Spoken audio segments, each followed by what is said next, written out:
पुंडलिक वरदे हरी विठ्ठल श्री ज्ञानदेव तुकाराम। पंढरीनाथ भगवान की जय। प्रभु रामचंद्र भगवान की जय। पवनसूत हनुमान की जय। उमापति महादेव की जय। अवधूत चिंतन श्री गुरुदेव दत्त। वासुदेव हरी श्री स्वामी समर्थ। जय जय स्वामी समर्थ।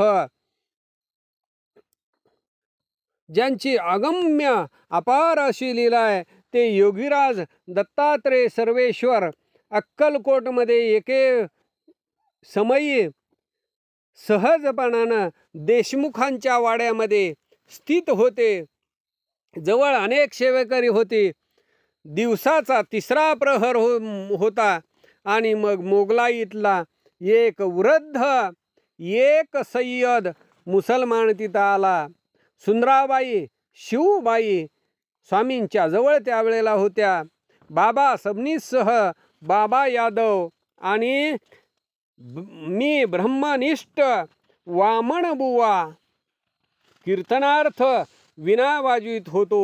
तेव्हा तो मुसलमान सेवकांना विचारू लागलेला आहे, अक्कलकोटचे स्वामी ते कुठं असतात? त्यावेळेला त्या भयंकर उच्च अशा मुसलमानाला कोणी सेवक काही सांगेना असं झालेलं आहे। त्यावेळेला योगीश्वर म्हणू लागले, अक्कलकोटामध्ये ते स्वामींनी पाहिलेलं आहे आणि मग शुभ मंगल प्रवाही तटस्थ असा तो वृद्ध यवन झालेला आहे। त्याचं प्रपंच देहभान सगळं सुटलं गेलेलं आहे। स्वामी समर्थांना पाहिल्याबरोबर तो गलित गात्र झालेला आहे। चित्त चैतन्य स्वरूपामध्ये तल्लीन झालं। ज्ञानशक्तीनं स्वामी राज भगवान पाहिलेले आहेत आणि आपल्या हृदयस्थ तो अक्कलकोट पाहू लागलेला आहे। तो मुसलमान 3 तासापर्यंत तटस्थ झाला। समाधी अवस्थेमध्येच उभा राहिला। मी कोण आहे हे सुद्धा त्याला आठवणीत राहिलं नाही। आत्मा रामपरायण झालेला तो मुसलमान तो सय्यद तटस्थ उभा राहिला। एकाकार होऊन तो उभा राहिलेला सगळे लोक पाहू लागले। ते विलक्षण कौतुक पाहून सगळेजण म्हणू लागले, स्वामी समर्थांचं कौशल्य अलौकिक आहे। या यवनाला तात्काळ पारमार्थिक केलं। या प्रकारानं योग्य समाधी स्थितीमध्ये जाऊन कृपाट कटाक्षानं जगतपती स्वामी समर्थ वृद्ध अशा त्या मुसलमानाकडं पाहू लागले। त्यावेळेला तो शुद्धीवर आला। मग हळूहळू डोळे उघडून तो पाहू लागलेला आहे। तर अंतर्बाह्य चैतन्य रूप भगवान श्री स्वामी समर्थ त्याला दिसलेले आहेत। मग मुसलमान भाषेमध्ये तो उत्तम स्तवन करू लागलेला आहे। आजपर्यंत मला पुष्कळ साई फकीर हजरत भेटले, साधू संत विरागी गोसावी असे पुष्कळ महंत आमच्या संस्थानामध्ये येऊन गेले। मी कलिमा किताब आणि कुराण वाचून धर्मावर्तन केलं। निजाम बंदगी अतिशय प्रेमाच्या करून करतो। पंगू जनावरती उपकार करण्यासाठी आणि हकीकत तरीकत शर्यत आणि मार्फत हे चांगले जाणून सत्यरीतीनं वर्तन करतो। तशाच पद्धतीनं नासूद जमसूद मलकूद आणि लाहूद हे 4 मंजल योग सुखपद आहेत म्हणून त्याचा मी खूप अभ्यास करून पाहिला।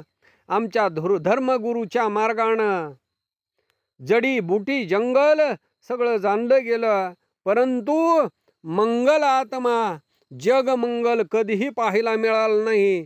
ते महद्भाग्य या अक्कलकोटमध्ये आल्याच्या नंतर निरावधी अर्ध्या क्षणामध्ये अंतर्यामी परब्रह्मावधूत श्री स्वामी समर्थ जगद्गुरु यांनी मला अल्लाचं दर्शन घडवलं।